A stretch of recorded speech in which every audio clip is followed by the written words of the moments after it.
నమస్తే, welcome to ABC news. ముందుగా ముఖ్యాంశాలు. ప్రశాంతంగా కొనసాగుతున్న 6వ విడత పోలింగ్, ఓటు వేసిన ప్రముఖులు. వైసీపీ మరొకసారి అధికారంలోకి వస్తుంది, బొత్స సత్యనారాయణ వెల్లడి. బెంగళూరు రేవ్ పార్టీలో సెలబ్రిటీల కలకలం.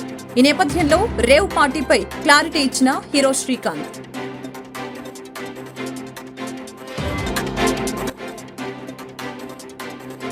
అనుమతి లేకుండా పూటకొక కార్పొరేట్ విద్యా సంస్థ పుట్టుకు వస్తుంది. నగరంలో ఏఏఎస్ఎఫ్ జిల్లా కార్యదర్శి నాజర్జీ వెల్లడి.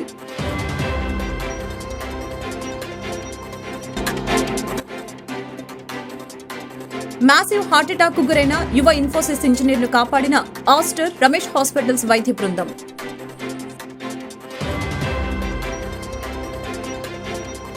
ఏపీలో మరొకసారి వైసీపీ అధికారంలోకి వస్తుందని పూర్తి విశ్వాసంతో ఉన్నామని మంత్రి బొత్స సత్యనారాయణ తెలిపారు. మే 9న విశాఖలో సీఎంగా జగన్ ప్రమాణ స్వీకారం చేస్తారని మరొకసారి చెప్పారు. 5 ఏళ్ల పాటు ప్రజా అవసరాలకు అనుగుణంగా పాలన చేపట్టామని, సామాన్యుడు ఆర్థికంగా ఎదిగేలా చర్యలు చేపట్టామని తెలిపారు. ప్రజలకు గుమ్మం ముందుకు పాలన తీసుకువచ్చామని అన్నారు. 9వ తేదీ నాడు గౌరవ ముఖ్యమంత్రిగా మళ్ళీ జగన్మోహన్ రెడ్డి గారు విశాఖపట్నంలో ప్రమాణ స్వీకారం చేస్తారు. సమయం తేదీని కూడా నిర్ణయించాం.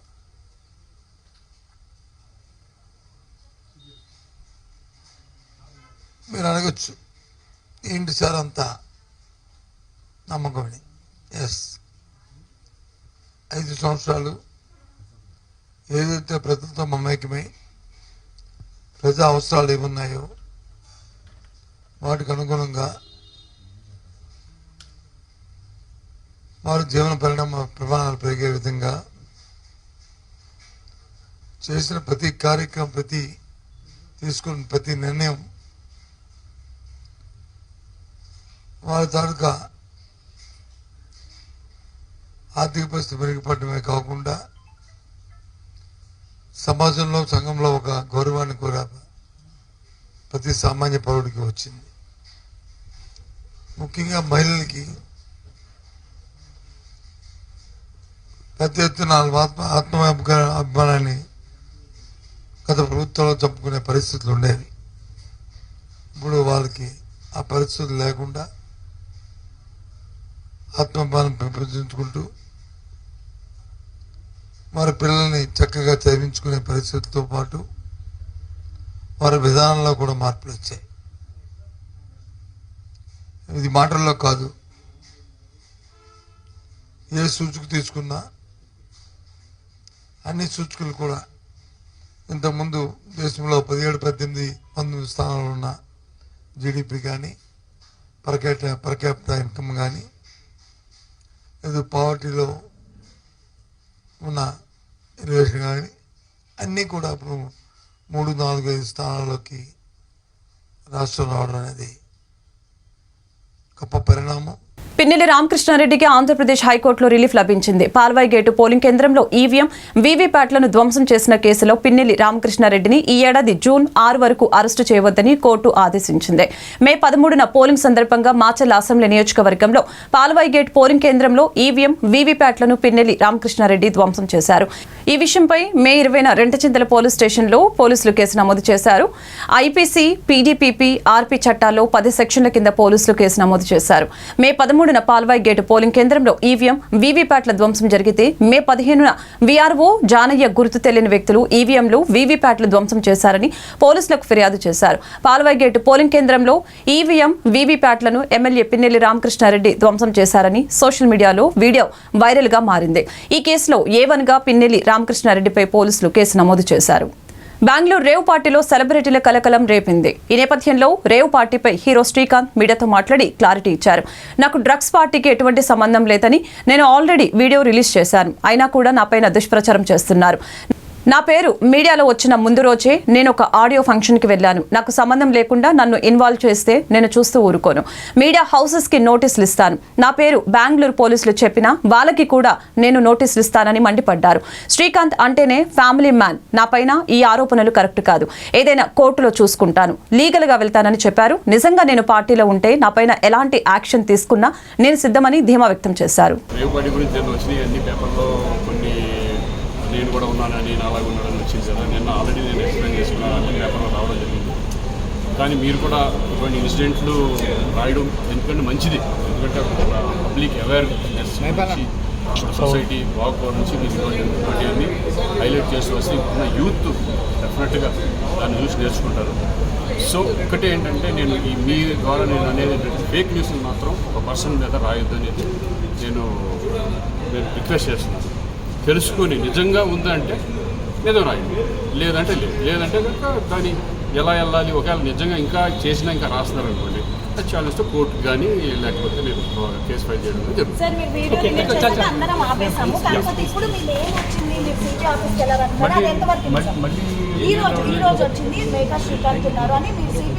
చూద్దాం, ఒకవేళ నిజంగా ఎవరన్నా రాస్తే నేను డైరెక్ట్ కోర్టుకి వెళ్తాను, కోర్టులో తెచ్చుకుంటాను, నేను ఫైల్ చేస్తాను.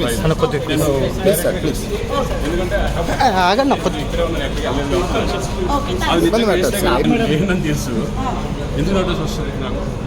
ఒకవేళ అటువంటిది వాళ్ళు కనుక ఫేక్ కనుక చేయగలిగితే నేను పోలీస్ కూడా కంప్లైంట్ ఇవ్వడానికి రెడీ. కేదార్నాథ్లో ప్రమాదం తప్పిన దృశ్యం చోటు చేసుకుంది. హెలికాప్టర్ ప్రయాణం ముగిసిన తర్వాత ల్యాండింగ్ చేసే సమయంలో అదుపు తప్పి గాల్లోనే తిరుగుతూ నిదానంగా ఎమర్జెన్సీ ల్యాండింగ్ చేసింది. అదృష్టవశాత్తు ఎటువంటి ప్రమాదం జరగలేదు. ఆ హెలికాప్టర్లో 7 ఉన్నారని తెలిసిందే. హెలికాప్టర్లో తలెత్తిన సాంకేతిక లోపం వలన ఆ హెలికాప్టర్ అత్యవసరంగా దించేశారు. ఎమర్జెన్సీ ల్యాండింగ్తో ప్రయాణికులు భయాందోళనకి గురయ్యారు. హెలిప్యాడ్కు దాదాపు 100 మీటర్ల ముందు హెలికాప్టర్ అత్యవసరంగా ల్యాండింగ్ చేయబడింది. పైలట్తో సహా ప్రయాణికులందరూ సురక్షితంగా బయటపడ్డారు. పటా నుంచి కేదార్నాథ్ ఆలయానికి వెళ్తున్న సమయంలో ఈ ఘటన జరిగింది. హ్యూమన్ ట్రాఫికింగ్ లో చిక్కుకున్న ఆంధ్రప్రదేశ్ నివాసులను కాంబోడియా సైబర్ మాఫియా నుంచి విశాఖపట్నం పోలీసులు వారి చర్యల ద్వారా రక్షించి స్వదేశానికి పంపించారు. వారిని ఐపీఎస్ రవిశంకర్ మరియు కమిషనర్ ఆఫ్ పోలీసు తదితరులు స్వదేశాగమన శుభాకాంక్షలతో ఆహ్వానించారు. కాంబోడియా బాధితులు ప్రత్యేక విమానంలో విశాఖ ఎయిర్పోర్టుకు చేరుకున్నారు. మొదటి విమానంలో 7 మంది సభ్యులు వచ్చారు. రాత్రి 9 గంటలకు మరో విమానంలో మరికొంతమంది వచ్చే అవకాశం ఉందని తెలిపారు. హ్యూమన్ ట్రాఫికింగ్ లో చిక్కుకున్న వారిని రక్షించే ప్రయత్నం చేస్తున్న పోలీసులు, బాధితుల రాక కోసం ఎదురు చూస్తున్న కుటుంబ సభ్యులు. యువకులు ఎవరైతే మన ఆంధ్రప్రదేశ్ నుంచి అక్కడ కంబోడియాలో ఇరుక్కున్నారో వాళ్ళందరూ కూడా క్షేమంగా ఈ రోజు వైజాగ్ వచ్చి చేరుకున్నారు. ఇంకా నెక్స్ట్ ఫ్లైట్ లో ఇంకా 18 మంది ఇంకా రావాల్సి ఉంది. వాళ్ళు 9 o'clock ఫ్లైట్ కి ఇక్కడ వచ్చి చేరుకుంటారు. వాళ్ళు కూడా కన్ఫర్మ్ అయింది. వాళ్ళందరూ కూడా క్షేమంగా అదే వాళ్ళని ఏ విధంగా టార్చర్ చేశారు, తర్వాత ఫుడ్ అంతా ఇవ్వకుండా ఏ విధంగా బాధపెట్టారు, తర్వాత ఇండియా మీద ఈ విధంగా సైబర్ క్రైమ్స్ అన్ని కూడా చేపించారు. ఆ విషయాలన్నీ కూడా ఏ విధంగా ట్రైనింగ్ ఇచ్చి వీళ్ళందరినీ కూడా ఆ ఫ్లోర్ లో తీసుకొచ్చి పెట్టి ఏ విధంగా వాళ్ళందరినీ ఇండియా మీద సైబర్ క్రైమ్స్ చేయాలని చెప్పేసి నేర్పించిన విషయాలన్నీ కూడా చెప్పడం జరిగింది. పాస్పోర్ట్ అన్ని తీసేసుకున్నారు, గన్ పాయింట్ మీద బెదిరించారు. ఆ విషయాలన్నీ కూడా వీళ్ళు మాకు చెప్పడం జరిగింది.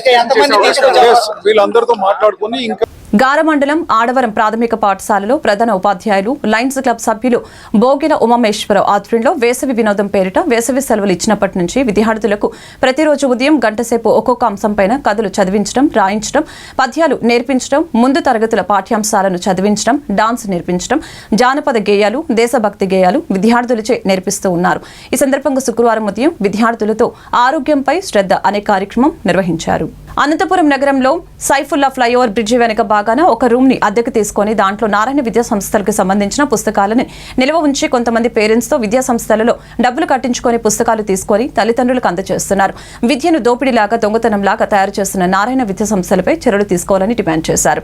కార్యక్రమంలో ఏఏఎస్ఎఫ్ నగర అధ్యక్షులు, కార్యదర్శులు మంజునాథ్, ఉమా మహేష్, జిల్లా ఉపాధ్యక్షులు వంశీ, నగర నాయకులు హర్ష, రారాజు, పవన్ తదితరులు పాల్గొన్నారు. ప్రభుత్వ నిబంధనలు తుంగలో తొక్కుతూ నారాయణ పాఠశాలకు సంబంధించిన విద్యా సంస్థలు ఒక అనంతపురం నగరంలో ఒక ప్రైవేట్ రూమ్ ఏర్పాటు చేసుకుని టూలెట్ బోర్డు ఏర్పాటు చేసి లోపల బుక్స్ అన్ని కూడా మరి డంప్ చేసి విద్యార్థుల తల్లిదండ్రులకు వేలాది రూపాయలకు అమ్ముతా ఉన్నారు. ఈ రోజు ఏఎస్ఎఫ్ ఆధ్వర్యంలో ఇక్కడ మరి ధర్నా కార్యక్రమం చేపట్టడం జరిగింది. ఈ జిల్లాలో ఉన్నటువంటి డిఈఓ గారికి, డిప్యూటీ డిఓ గారికి, ఎంఈఓ గారికి ఇప్పటికే అనేక దఫాలుగా వినతి పత్ర రూపంలో, ధర్నాల రూపంలో మరి ఎవిడెన్స్ తో సహా అందజేసా కూడా ఇంతవరకు కూడా నారాయణ విద్యా సంస్థల పైన ఏ మాత్రం కూడా చర్యలు తీసుకోలేదు.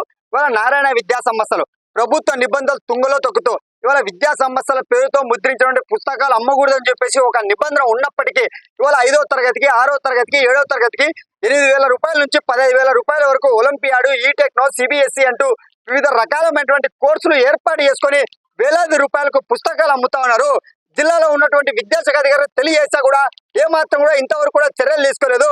మరి తక్షణమే ఇవాళ అనంతపురం నగరంలో ఒక ప్రైవేట్ రూమ్ ను అద్దెకు తీసుకొని ఆ రూమ్ లో అన్ని కూడా డంపింగ్ చేసుకొని జిల్లాలో ఉన్నటువంటి విద్యాశాఖ అధికారులు స్కూళ్లలో తనిఖీలకు వెళ్తున్నారని ఒక ఉద్దేశంతోనే ఒక ప్రైవేట్ రూమ్ ఏర్పాటు చేసుకొని ఒక 10 మంది తల్లిదండ్రులు అందరితో బుక్స్ రూమ్ కి ఫీజు కట్టించుకొని 10 మంది అయిన తర్వాత రాత్రి పూట్ల ఈ ప్రైవేట్ రూమ్ కి వచ్చి ఆ బుక్స్ అన్ని కూడా తీసుకొని విద్యార్థి తల్లిదండ్రులకు అందజేస్తున్నారు. ఇవాళ ఒక దోపిడీ లాగా ఒక దొంగతనం లాగా చేసుకోవాల్సినటువంటి అంత అవసరం ఏముందని చెప్పి మేము ప్రశ్నిస్తున్నాం. ఇవాళ నీతిగా నిజాయితీగా ఉన్నటువంటి విద్యా వ్యవస్థను ఒక దోపిడీ లాగా తయారు చేస్తున్నటువంటి నారాయణ విద్యా సంస్థల పైన తక్షణమే చర్యలు తీసుకోవాలా. ఇప్పటికైనా కూడా జిల్లాలో ఉన్నటువంటి విద్యాశాఖ అధికారులు మేల్కొని ఎన్నికల సమయం పడటంతో ఇవాళ జిల్లాలో 144 సెక్షన్ అమలు ఉన్నటువంటి కారణంతోనే విద్యాశాఖ అధికారులు కూడా అందరూ కూడా పనులతో నిమత్తమైతే నారాయణ విద్యా సంస్థలు ఇష్టం వచ్చినట్టు ఆడిందే ఆట పాడిందే పాట విధానంలో వివరిస్తున్నారు. తక్షణమే నారాయణ విద్యా సంస్థలపై చర్యలు తీసుకోవాలని చెప్పి మేము ప్రధానంగా ఏఎస్ఎఫ్ గా డిమాండ్ చేస్తా ఉన్నాం. ఉమ్మడి గుంటూరు జిల్లాలో అనుమతి లేకుండా పూటకొక్క కార్పొరేట్ విద్యాసంస్థ పుట్టుకొస్తుందని ఏఎస్ఎఫ్ జిల్లా కార్యదర్శి బందెలు నాజర్జీ ఆగ్రహం వ్యక్తం చేశారు. శనివారం ఉదయం నగరంలోని కొత్తపేటలో గల మల్లెలింగ భవన్లో ఏర్పాటు చేసిన మీడియా సమావేశంలో పలువురు ఏఎస్ఎఫ్ నాయకులతో కలిసి నాజర్జీ మాట్లాడారు. బాబు ఏఐఎస్ఎఫ్ రాష్ట్ర అధ్యక్షులు. ఈ రాష్ట్రంలో ఉన్నటువంటి ప్రభుత్వ అధికారులు, ఇంటర్ బోర్డు అధికారులు, అదేవిధంగా స్కూల్ ఎడ్యుకేషన్కి సంబంధించిన అధికారులు నిద్రపోతున్నారా అని చెప్పేసి మేము అడుగుతూ ఉన్నాం. ఈ రాష్ట్రంలో ఉన్నటువంటి ఇంటర్మీడియట్, అదేవిధంగా ప్రభుత్వ సంబంధించినటువంటి పాఠశాలలు, అదేవిధంగా ప్రైవేట్ పాఠశాలన్నీ కూడా మరి ఇవాళ విచ్చలవిడిగా అక్రమంగా అడ్మిషన్లు చేసుకుంటా ఉన్నారు. వేల రూపాయలు ఫీజులు వసూలు చేస్తున్నా ఇంతవరకు కూడా ఈ రాష్ట్రంలో ఉన్నటువంటి అధికారులు ఒక్కచోట కూడా పర్యవేక్షించిన పాపాన పోవడం లేదు. కనీసం ఒక కమిటీ ఏర్పాటు చేసి ఎక్కడెక్కడ ఏ కళాశాలలు నిర్వహిస్తున్నారనే అంశాలపైన కానీ, మౌలిక సదుపాయాలు ఉన్నాయా లేవా, అదేవిధంగా పుస్తకాలు, దుస్తులు అమ్ముతూ ఉన్నారు. ఎన్నోసార్లు ఏఐఎస్ఎఫ్గా మేము ఎన్నోసార్లు అధికారులకు విన్నవించడం కూడా జరిగింది. కానీ అధికారులు ఎక్కడా కూడా పట్టించుకున్న పాపాన పోవడం లేదు.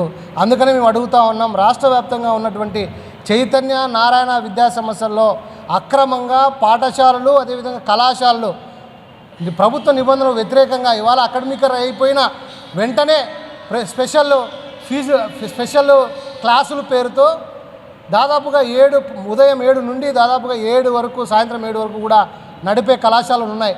ఇదే విజయవాడలో, అదేవిధంగా ఈ గుంటూరుకు సంబంధించి కర్నూలు, అనంతపురం, కడప, విశాఖ లాంటి నగరాల్లో మరి ఉదయం 7 నుంచి సాయంత్రం 7 దాకా అక్రమంగా క్లాసులు నిర్వహిస్తూ ఉన్నారు. అకాడమిక్ అయిపోయి పూర్తి కాకముందే, మరి ప్రారంభం కాకముందే ఇవాళ కార్పొరేట్ విద్యా సంస్థలన్నీ కూడా ఈ విధంగా నిబంధనలకు తుంగలో దొక్కుతూ ఉన్నాయి. ఇవన్నీ కూడా చూసిచున్నట్టుగా వ్యవహరిస్తూ ఉన్నారు. ఇది తగదు. ఇప్పటికే పేద విద్యార్థులంతా కూడా చదువుకు దూరమయ్యే పరిస్థితి ఉంది.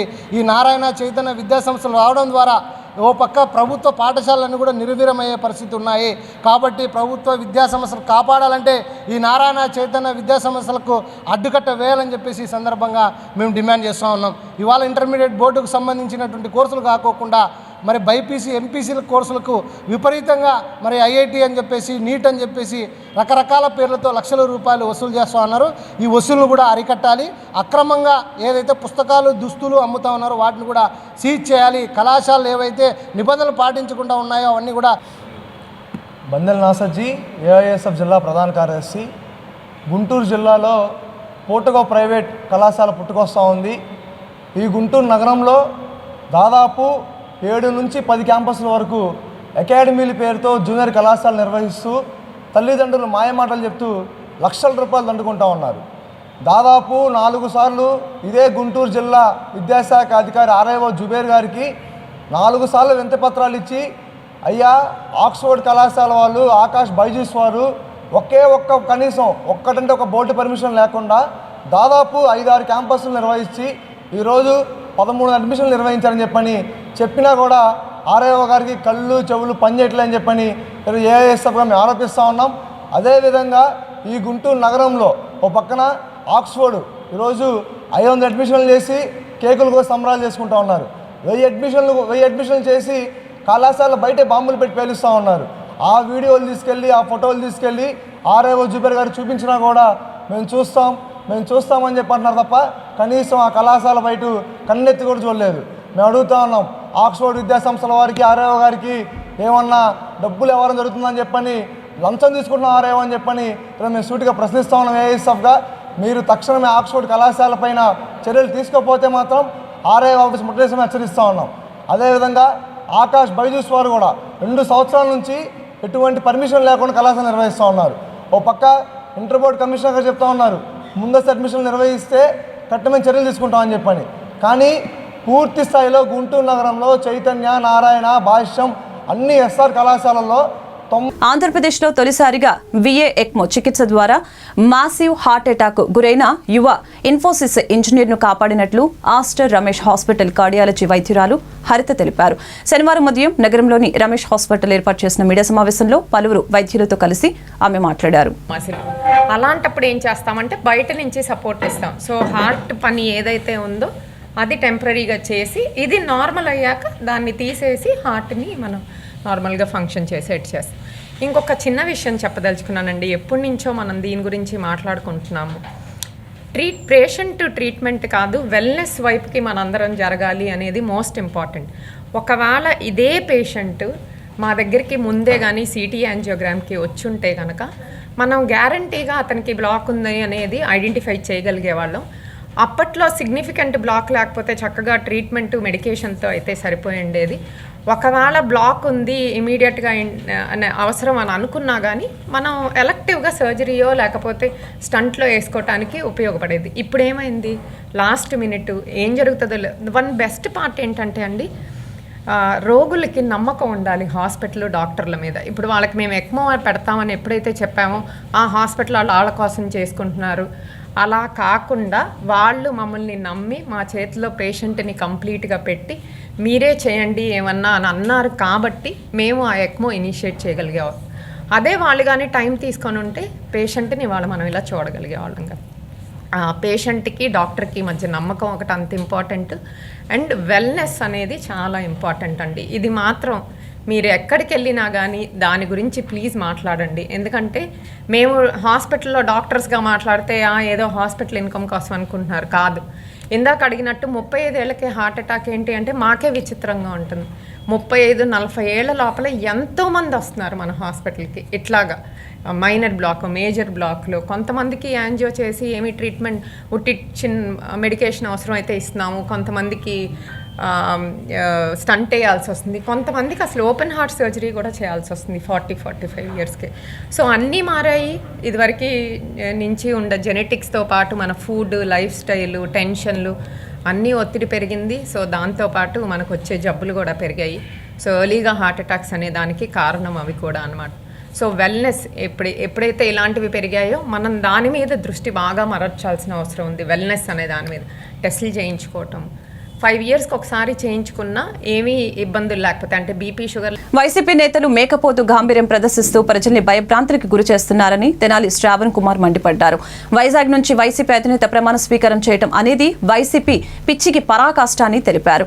పేదల పార్టీ, పేదల పక్షపాతి అనే జగన్మోహన్ రెడ్డి 460 కోట్ల ఖర్చుతో విమానం వేసుకుని లండన్ పారిపోవటం, ఎన్నికల తర్వాత రాష్ట్రంలో జరుగుతున్న పరిణామాలపై సామాన్యులు సైతం భయపడే పరిస్థితి నెలకొంది. వైసీపీ ఓటమి భయంతో రాష్ట్రంలో తిరుపతి, మాచెరలో తీవ్ర ఘటనలు చోటు చేసుకున్నాయని మండిపడ్డారు. తిరుపతిలో చెవిరెడ్డి కుమారుడు మోహిత్ రెడ్డి చేసిన అరాచకాలు అంతా ఇంత కాదు. గతంలో స్థానిక సంస్థల ఎన్నికల్లో దాడులకు పాల్పడిన వైసీపీ నేతలు, వారి అలజడులపై పరామర్శకు టీడీపీ నేతలు మాచెర్ల వెళితే వారిపై వైసీపీ నేతలు దాడులు చేశారని గుర్తు చేశారు. ఎన్నికలే వేదికగా ప్రజలు తిరుగుబాటుకు మొదలుపెట్టారు. మాచెర్ల ఘటనలో సజ్జల సిఎస్ జవహర్ రెడ్డి హస్తముందని ఆరోపించారు. ధనుంజయ రెడ్డి, సిఎస్ జవహర్, సజ్జల వీరందరూ కలిసి బంధువర్గంగా ఉండి రాష్ట్రాన్ని ముఖ్యమంత్రి జగన్ ఎన్నికల అరాచకానికి లేపారు. కేంద్ర రాష్ట్ర ఎన్నికల కమిషన్ తక్షణమే సిఎస్ జవహర్ రెడ్డిని విధుల నుంచి తొలగించాలని డిమాండ్ చేశారు. సామాన్య ప్రజలు అణిచివేత నుంచి బయటపడటానికి చేసిన ప్రయత్నాలు ప్రజాస్వామ్యంలో అభినందనది. ఎందుకంటే ఆ రోజు జరిగిన సంఘటనలను, పోలింగ్ రోజు జరిగిన సంఘటనల్ని ఒకసారి విశ్లేషించుకుంటే ఒక మహిళ గొడ్డలు ఘాటో కత్తి ఘాటుతోటో పోలింగ్ స్టేషన్లో నేను కూర్చుంటాననే ఒక ధైర్యం, మరొక వ్యక్తి భార్య బిడ్డల్ని కుటుంబ సభ్యుల్ని చంపేస్తామని బెదిరించినా కూడా ఓటు వేయాల్సిందే, మీ ఆయన ఏజెంట్గా ఉంటే మేము మీ కుటుంబాన్ని మొత్తాన్ని లేపేస్తాం అని వార్నింగ్ ఇచ్చి చేసిన సందర్భంలో కూడా ధైర్యంగా ఇక్కడ అరాచకం మేము ఇక సహించేది లేదని, ఆయన పేరు నాగరాజు అనుకుంటా, సహించేది లేదని ఎదురు తిరిగిన పరిస్థితులు. అదేవిధంగా పాల్వాయి గేటులో ఈవీఎం బద్దలు కొడితే నిస్సిగ్గుగా దాని విశ్లేషణ చేయాల్సిన అవసరం ఉందని వైసీపీ నాయకత్వం సపోర్ట్ చేసుకోవటం. తిరుపతిలో చెవిరెడ్డి కుమారుడు మోహిత్ రెడ్డి అనుచరగణం సృష్టించిన విధ్వంసం, కౌంటింగ్ సెంటర్ దగ్గర స్ట్రాంగ్ రూమ్ దగ్గర చేసిన విధ్వంసాన్ని మనం విశ్లేషించుకోవచ్చు. ఇప్పటిదాకా వైఎస్ఆర్ పార్టీ నాయకులు చేస్తున్న దౌర్జన్యాలు కొంతమంది మాత్రమే అర్థం చేసుకున్నారు. గతంలో కూడా మాచర్లలో జరిగిన సంఘటన మనం ఒకసారి చూస్తే బోండా ఉమా గారు, బుద్ధ వెంకన్న గారు మరియు 2-3 అడ్వకేట్స్ కలిసి స్థానిక సంస్థల ఎన్నికల్లో చేసిన నిర్వాకాన్ని బయట పెట్టాలని ప్రయత్నానికి వెళితే వారి మీద దాడి చేసిన వ్యక్తికి మున్సిపల్ చైర్మన్ ఇచ్చిన దుర్మార్గుడు రామకృష్ణారెడ్డి. బియ్యం రీసైక్లింగ్లో కానీ ప్రత్యేకంగా మిల్సే తెరిచి పౌర సరఫరాలకు చెందిన బియ్యాన్ని రీసైకిల్ చేసి కాకినాడ పోర్టుకి ద్వారపూడి చంద్రశేఖర్ రెడ్డి ద్వారా ఇతర దేశాలకు అమ్మించిన ప్రయత్నాలు కానీ, ప్రకాశం జిల్లా నుంచి కానీ చిలుకూరుపేట నియోజకవర్గం నుంచి కానీ ఇతర ప్రాంతాల నుంచి కానీ గ్రానైట్ లారీలు మాచర్ల గుండా పాస్ అవుతే చాలు టోల్ గేట్ లాగా పీఆర్కే టోల్ గేట్గా పెట్టుకొని వసూళ్లు చేసిన పర్వం కానీ. ఆంధ్రప్రదేశ్ రాష్ట్రంలోని కొన్ని హాస్పిటల్స్లో అధిక డబ్బులు సంపాదించడం కోసం ఆరోగ్యశ్రీ పథకం ద్వారా సాధారణంగా డెలివరీ అయ్యే కేసులు కూడా ఆపరేషన్లు చేస్తూ డబ్బులు దండుకుంటున్నారని హెల్త్ కమిషన్ దృష్టికి రావడం జరిగిందని గుంటూరు జిల్లా వైద్య ఆరోగ్య శాఖ అధికారి డాక్టర్ కె విజయలక్ష్మి తెలిపారు. గుంటూరు నగరంలో గల జిల్లా డిఎంహెచ్ఓ కార్యాలయంలో ఏర్పాటు చేసిన మీడియా సమావేశంలో ఆమె మాట్లాడారు. రాష్ట్రంలో 26 జిల్లాలలో గల హాస్పిటల్స్ ని పరిశీలించి నివేదిక ఇవ్వాలని అన్ని జిల్లాల డిఎంహెచ్ఓలకు కమిషన్ ఆదేశాలు జారీ చేశారని తెలిపారు. జిల్లాలోని అన్ని హాస్పిటల్స్ లో తనిఖీలు నిర్వహించగా మొత్తం 104 హాస్పిటల్స్ ని గుర్తించడం జరిగిందని తెలిపారు. ప్రస్తుతం జిల్లాలో 5 హాస్పిటల్స్ కి నోటీసులు జారీ చేయడం జరిగింది. ఇవి కాక మరో 99 హాస్పిటల్స్ ను గుర్తించామని, వీటికి కూడా త్వరలో నోటీసులు పంపిస్తామని తెలిపారు. ఆరోగ్యశ్రీ పథకం ద్వారా ఆపరేషన్ చేయించుకున్న వారు హాస్పిటల్ వారికి డబ్బులు చెల్లించవలసిన అవసరం లేదని, ఒకవేళ అలా జరిగితే వెంటనే మాకు సమాచారం అందజేస్తే వారిపై కఠిన చర్యలు తీసుకుంటామని తెలిపారు. స్టేట్ వాళ్ళు ఒక లిస్టు తీసుకొని మాకు షేర్ చేయడం జరిగింది. అంటే ఇవన్నీ కూడాను ఆరోగ్యశ్రీలో వాళ్ళు క్లెయిమ్ చేసినవి.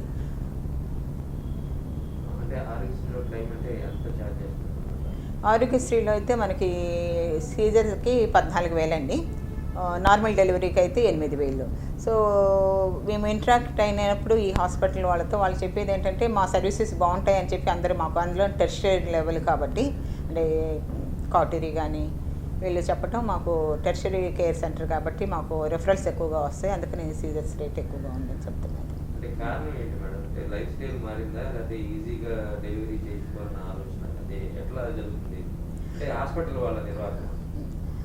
అది మనం చెప్పలేమండి. చెప్పడం వాళ్ళతో ఇంటరాక్ట్ అయినప్పుడు వాళ్ళు చెప్పింది మాత్రం టెర్షియరీ కేర్ కాబట్టి రెఫరల్స్ ఎక్కువగా వస్తున్నాయి, అంటే ఫెసిలిటీస్ బాగుంటున్నాయి, కేర్ బాగుంటుంది కాబట్టి మా దగ్గరకు వస్తున్నారు.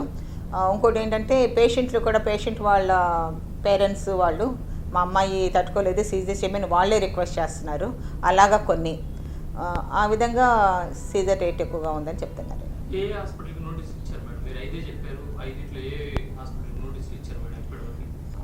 శ్రీ వెంకటేశ్వర నర్సింగ్ హోమ్ అండి, తర్వాత బి cardiac, Katuri medical college and DVC hospital research centre Tenali and Nandana hospital. అది స్టేట్ నుంచి వాళ్ళు తీసుకుంటారంటే వాళ్ళు ఇచ్చిన నోటీస్కి వాళ్ళు రిప్లై ఇచ్చారు కదా, దాన్ని బేస్ చేసుకుని అదే జస్టిఫికేషన్ అది వాళ్ళు ఇచ్చింది చూసి దాన్ని బట్టి స్టేట్ వాళ్ళు కమిషనర్ గారు తీసుకుంటారు డెసిషన్. అట్లానే ఇక్కడ ఏపీలో కూడా చాలా మంది అట్లా చేస్తున్నారనే ఆరోపణలు మెండుగా ఎక్కడ పడితే అక్కడ ఆసుపత్రులు వస్తున్నాయి, వాటికి సరిగా వసతులు కూడా మీరు పట్టించుకోవడం లేదు అధికారులు జిల్లాలోనే అనేది బాగా ఉంది. కొన్ని చోట్ల అయితే ఇబ్బందులు ఉన్న పేషెంట్లు మీ దగ్గరకు వచ్చినా కానీ మీకు సమస్యలు చెప్పినా కానీ పట్టలేదు అనే ఆరోపణలు బోర్డులు ఉన్నాయి. ఏంటి ఇప్పుడు అలాంటి ఆసుపత్రుల మీద మీరు ఎలాంటి చర్యలు తీసుకుంటారు? నకిలీ డాక్టర్లు ఎవరైనా ఉన్నారా? మీరు ప్రత్యేకంగా దాని మీద ఏమైనా ట్రైన్ చేస్తారు? నకిలీ డాక్టర్లు అన్నది మా నోటీసులు ఎవరు నా కంప్లైంట్ ఇవ్వలేదండి. ఇప్పుడు మీరు చెప్తున్నారు ఎవరైనా కంప్లైంట్ ఇస్తే మాత్రం డెఫినెట్గా ఆన్ పేపర్ కాకపోయినా ఫోన్లో నాకు ఫోన్ వచ్చినా కూడా ఇమీడియట్గా నేను రెస్పాండ్ అయ్యి ఆ హాస్పిటల్ ఎవరి మేనేజింగ్ డైరెక్టర్ ఎవరని చెప్పి వాళ్ళు ఇది ఎందుకు జరిగిందని చెప్పి ఎంక్వైరీ చేసి వాళ్ళ మీద యాక్షన్ తీసుకోవడం జరుగుతుంది. సో ఎవరైనా మీ నోటీస్లో ఇప్పటివరకు నేను అంటే నాకు రిప్రజెంట్ చేసి వాళ్ళకి జస్టిఫికేషన్ ఒక్క హాస్పిటల్ అయినా ఇవ్వలేదని నాకు మీరు తెలియజేయండి. నేనైతే ఇప్పటిదాకా నా నోటీస్లో వచ్చిన వాళ్ళని ఎవరిని కూడా బేర్ చేయలేదు, ఇంక్లూడింగ్ 104 అండి. ఆ 5 కూడా 104లోనే ఉంది. నమ్మిన వారికి అండగా నిలిచే మీ నైజం, ఇచ్చిన మాటకు కట్టుపడే మీ వ్యక్తిత్వం, ప్రజాసేవ కోసం తపన పడే మా యంగ్ అండ్ డైనమిక్ లీడర్, కాబోయే ఎమ్మెల్యే షేక్ నూరి ఫాతిమాకు గుంటూరు తూర్పు మైనార్టీ సోదరుల తరపున జన్మదిన శుభాకాంక్షలు తెలియజేశారు గుంటూరు జిల్లా తూర్పు నియోజకవర్గం మైనార్టీ నాయకులు సయ్యద్ మన్సూర్ తెలిపారు. ఇలాంటి జన్మదిన వేడుకలు మరెన్నో జరుపుకోవాలని, వైఎస్ఆర్ కాంగ్రెస్ పార్టీలో అత్యున్నత పదవులను అధిరోహించాలని ఆకాంక్షిస్తున్నట్లు తెలిపారు. తండ్రి బాటలో నడుస్తూ తండ్రికి తగ్గ తనురాలుగా తూర్పు నియోజకవర్గం ప్రజలకు సేవ చేస్తూ మంచి పేరు ప్రఖ్యాతులు సంపాదించుకోవాలని కోరారు. 2024 జూన్ 4వ తేదీన జరిగే ఎలక్షన్ కౌంటింగ్ లో అత్యధిక మెజార్టీతో నూరి ఫాతిమా గెలవాలని మనస్ఫూర్తిగా కోరుకుంటున్నట్లు మన్సూర్ తెలిపారు. ఆంధ్రప్రదేశ్ రాష్ట్ర ముఖ్యమంత్రి వైఎస్ జగన్మోహన్ రెడ్డి మరియు బాపట్ల జిల్లా వేమూరు నియోజకవర్గ ఎమ్మెల్యే వరికోట అశోక్ బాబు భారీ విజయాన్ని ఆకాంక్షిస్తూ తిరుమల తిరుపతి స్వామి సన్నిధిన చేపట్టిన వైసీపీ కార్యకర్తల కాలినడక 2వ రోజు ప్రకాశం జిల్లా టంగుటూరు వరకు చేరుకుంది. కాలినడకన వెళ్తున్న కిరణ్, కళ్యాణ్, సాయిలకు వరికోట అశోక్ బాబు టీం సభ్యులు ఘన స్వాగతం పలికారు. అశోక్ బాబు గెలుపు కోసం వేమూరు నియోజకవర్గం నుంచి తిరుమల శ్రీ వెంకటేశ్వర స్వామి దేవస్థానం వరకు కాలినడకన రావటాన్ని వారు ప్రశంసిస్తూ పూలదండలు వేసి దుస్సార్వత సత్కరించారు. అశోక్ బాబు గెలవాలన్న వారి సంకల్పం నెరవేరాలని, క్షేమంగా తిరుమల వరకు చేరాలని వరికోటి టీం సభ్యులు కోరారు. వేమూరు నియోజకవర్గం బట్టిప్రోలు మండలం సూర్యాపల్లి గ్రామం నుండి మొన్న జరిగిన సార్వత్రిక ఎన్నికల్లో జగన్మోహన్ రెడ్డి గారు మళ్ళీ సీఎంగా ప్రమాణ స్వీకారం చేయాలని, అఖండ మెజార్టీతో గెలవాలని పాదయాత్ర తలపెట్టుకున్నాము. తిరుమలకు పాదయాత్రగా వెళ్తున్నాము. అలానే మా వేమూరు నియోజకవర్గంలో వరకుటి అశోక్ బాబు గారు ఎమ్మెల్యేగా అఖండ మెజార్టీతో గెలవాలని మేము ఈ కాలినడక తిరుమలకి వెళ్తున్నాము. కలియుగ ప్రత్యక్ష దైవం వెంకటేశ్వర స్వామి వారి ఆశీస్సుల కోసం కాలినడకతో తిరుమలకి వెళ్తున్నాము. అశోక్ బాబు గారు వచ్చిన 4 నెలల్లో మాకు మా నియోజకవర్గంలో ఎంతో చాలా మంచి పనులు చేస్తున్నారు. మాకు చాలా దగ్గరై ఉన్నారనమాట. కార్యకర్తల్ని ఆయన సొంత బిడ్డలా చూసుకున్నారు. ప్రతి ఒక్కరికి అండగా ఉండి మేము మీకు అండగా ఉంటామని ధైర్యాన్ని ఇచ్చారు. అలాంటి వ్యక్తి మళ్ళీ ఎమ్మెల్యేగా మాకు గెలిచి మాకు వేమూరు నియోజకవర్గాన్ని అభివృద్ధి చేయాలని చెప్పి కోరుకుంటూ మేము కాలినడక చేస్తున్నాము. వద్దెల్లాలి వరకుటి అశోక్ బాబు గారి నాయకత్వం.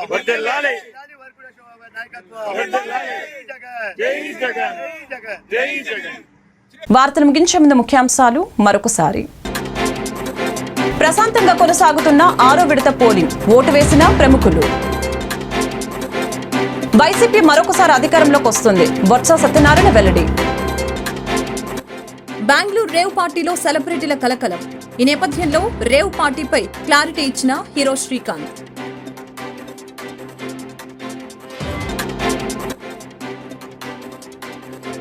అనుమతి లేకుండా పూటకొక కార్పొరేట్ విద్యా సంస్థ పుట్టుకు వస్తుంది. నగరంలో ఏఏఎస్ఎఫ్ జిల్లా కార్యదర్శి నాజర్జీ వెల్లడి.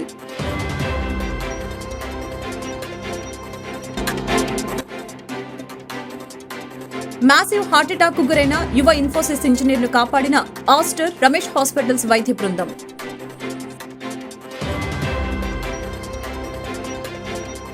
ఈ వార్తలు ఇంతటితో సమాప్తం. నమస్కారం.